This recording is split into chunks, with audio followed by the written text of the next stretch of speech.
Bonjour et je suis très heureux de vous retrouver ce matin. Alors j'ai quelques questions à poser à tous mes frères africains. J'ai vu que quelqu'un peut se lever, il traite un héros de libération bandit et tout le monde le croit. Alors je vais vous poser une question. Tu as récité pendant tout ton cursus que Magellan a fait le tour du monde. Est-ce qu'on t'a présenté l'itinéraire de Magellan? Est-ce que Magellan est même passé par ton village? Et je ne dis pas qu'il n'a pas fait le tour du monde, mais c'est qu'eux, ils ont décidé de ce qu'ils appelaient monde. Ils t'ont fait réciter ça jusqu'à tu as eu les diplômes avec. On t'a dit Christophe Colomb a découvert l'Amérique. Et tu as récité ça jusqu'à aujourd'hui. Et si je dis qu'il n'a pas découvert l'Amérique, tu ne vas pas me croire. Mais pourtant, il a trouvé des gens. Alors la découverte, c'était par rapport à qui? Le manque de ta propre connaissance ne fait pas que la connaissance n'existait pas. Donc tu arrives dans un pays, on te dit, voilà, les gens, ils existent. Toi, tu dis que tu as découvert, tu n'as rien découvert du tout. Mais tu as récité ça pour avoir les diplômes. Et ils ont donné leur nom. Colombie pour Colombe, America pour Americo de Vespucci. Et on accepte ça, on avance. Il y a même des gens qui sont arrivés jusque dans ton pays. Ils ont trouvé que tes ancêtres étaient là. Ils ont donné des noms.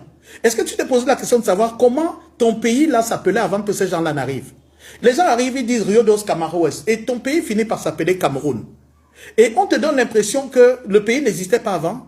Mais parce que la préoccupation de ceux qui y étaient n'était pas une propagande pour savoir comment le pays s'appelait. Ils vivaient leur vie.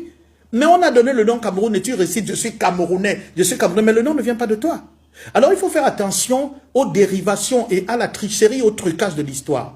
Qu'on vient te balancer sur des plateaux en bout d'histoire et finalement, parce qu'on veut manipuler les communautés. J'ai vu à la suite de la publication où j'ai dit qu'on ne peut pas qualifier Wandje de bandit. J'ai vu des gens qui sont originaires de Mogo dire que ouais, mais parce que tu ne connais pas notre douleur. Mais quelle douleur vous avez eu que eux, ils ont sacrifié leur famille. Vous avez vu la femme de Moumié, les Wandje, les Oumiobe, mais regardez comment, toute une lutte, pour penser qu'ils ne pouvaient pas avoir une vie normale, on leur a proposé les choses. Ils ont refusé et ils ont sacrifié leur vie. Et donc, je voulais vous dire, et les gens, ce sont ces gens-là qui parlent de Dieu, qui parlent de la Bible tout le temps. Mais citez-moi un seul prophète qui a libéré son peuple et il n'a pas fait de guerre. Ou des gens n'en sont pas morts. Abraham, Moïse, Josué, David, tous ont fait des guerres. Samson a tué des Philistins parce que c'était sa mission dès le ventre de sa mère. Josué a exterminé même toute une ville qui s'appelait Jéricho. On trouve la bravo parce que c'était la mission de Dieu. Alors, lorsqu'on vient, on vous balance qu'on a tué des gens.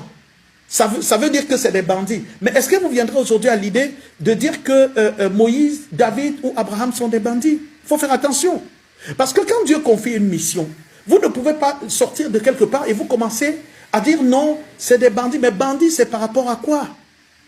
C'est par rapport au fait que quelqu'un se lève et dit, il y a des gens qui sont venus, ils exploitent mon pays. J'entends des gens me dire, mais on avait déjà acquis l'indépendance. Vous aviez acquis quelle indépendance? Mais justement, après 1960, le théâtre qui s'est passé, qu'on appelait indépendance, eux, ils estimaient que c'était pas exactement ça. Il fallait une indépendance totale. Et c'est pour ça que les luttes de libération ont continué, même dans un pays comme le Cameroun, jusqu'en 70, 72.